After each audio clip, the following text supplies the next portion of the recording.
बिस्मिल्लाहिर्रहमानिर्रहीम। तमाम देखने वालों को मेरा प्यार भरा सलाम। जी नाज़रीन, आज की वीडियो में हमारा टॉपिक है कि सुबह जब हम सोकर उठते हैं तो सबसे पहले हमें कौन सी चीज़ खानी चाहिए, कौन सी चीज़ पीनी चाहिए।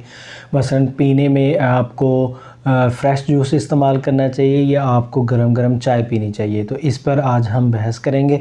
हम देखेंगे कि कौन सी चीज़ जो है वो इंसान के लिए सबसे ज़्यादा बेहतर है। फ़र्स्ट ऑफ़ ऑल तो सबसे पहले आप नोट कीजिए कि जब आप सुबह सोकर उठते हैं तो आपकी कंडीशन कैसी है, आपकी तबीयत कैसी है। जब आप सोकर उठते हैं, आपने बहुत अच्छी नींद ली हुई होती है, तो पहली कंडीशन आपको ये सामना करना पड़ता है कि आपका जो मुंह है वो ड्राई हुआ होता है और आपका हलक जो है वो खुश्क हुआ होता है। यानी कि अगर आप बात करें कि आप डिहाइड्रेट हुए होते हैं, तो इसकी भी एक रीज़न है कि आप डिहाइड्रेट क्यों हुए हैं, क्योंकि आप पिछले 10 या 12 घंटे से सो रहे हैं। इस दौरान में आपने ना कुछ खाया है ना कुछ पिया है, तो इस वजह से आप जो है वो डिहाइड्रेट हो गए हुए हैं। आप जो है वो क्या उसे कहते हैं, पानी की आपको सख्त ज़रूरत है। तो इस सूरत हाल में अगर आपकी ऐसी कैफियत हो तो फिर आपको जूस इस्तेमाल कर लेना चाहिए। जो है ना, ब्रेकफास्ट में आप जूस का इस्तेमाल करें। तो अगर आप दूसरी साइड पर जाएं कि अगर आप सोकर उठे हैं लेकिन फिर भी आपको सुस्ती सुस्ती सी है और आपको ऊँघ सी आ रही है, आपकी सही तरह आँख नहीं खुल रही है, तो इस वजह से इस कंडीशन में आप जो है वो चाय भी इस्तेमाल कर सकते हैं, आप चाय पी सकते हैं। और क्योंकि आपको जो है ना इस टाइम में कैफ़ीन बूस्टर की ज़रूरत है, जो आपके जो है ना मेटाबॉलिज़्म को एक्टिव कर दे और आपको भी जो है ना वो चुस्त कर दे और आप जो है ना वो नींद से अच्छी तरह बेदार हो जाएं। लेकिन यहाँ पर एक बात ये आती है कि चाय जो है ये क्या इंसानी सेहत के लिए अच्छी है या फिर जो है ना ये जूस ज़्यादा इंसानी सेहत के लिए अच्छा है।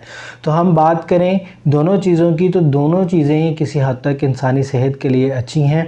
अगर आप चाय की बात करें तो चाय में अगर आप ग्रीन टी इस्तेमाल करते हैं, ब्लैक टी इस्तेमाल करते हैं, तो ये कदरें आपकी सेहत के लिए बहुत ज़्यादा अच्छी है, क्योंकि इसमें एंटीऑक्सीडेंट्स पाए जाते हैं और इसमें ग्रीन टी में लिटिल बिट मकदार जो है ना उसकी कैफ़ीन की भी पाई जाती है, जो कि आपको एक्टिव रखती है। और उसके अलावा उसमें जो है ना क्या उसे कहते हैं, वेट लॉस भी जो है ना वो उसमें भी मदद देती है। लेकिन अगर आप दूध वाली चाय पीते हैं तो कुछ तबीयतें ऐसी होती हैं, कुछ जो है ना लोगों की तबीयत हसास होती है, उनका स्टमक हसास होता है या उनको जो है ना तेज़ाबियत का सामना करना पड़ रहा होता है।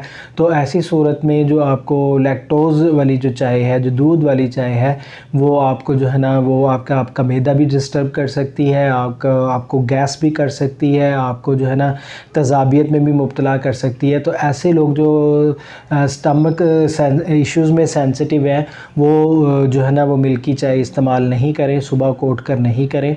और दूसरी सूरत में आप ग्रीन टी और ब्लैक टी का तो इस्तेमाल कर सकते हैं, लेकिन अब अगर आप जूस की तरफ आते हैं तो फिर जूस में जो कैटेगरी है वो है फ़्रेश जूसेस की, कि जो आपके फल तरोताज़ा हैं, वेजिटेबल तरोताज़ा हैं, उनको आपने उनका जूस खुद निकाला है, तो वो जूसेस जो हैं वो रिकमेंड किए जा सकते हैं, वो चॉइस में आ सकते हैं, वो आप उनको इस्तेमाल कर सकते हैं।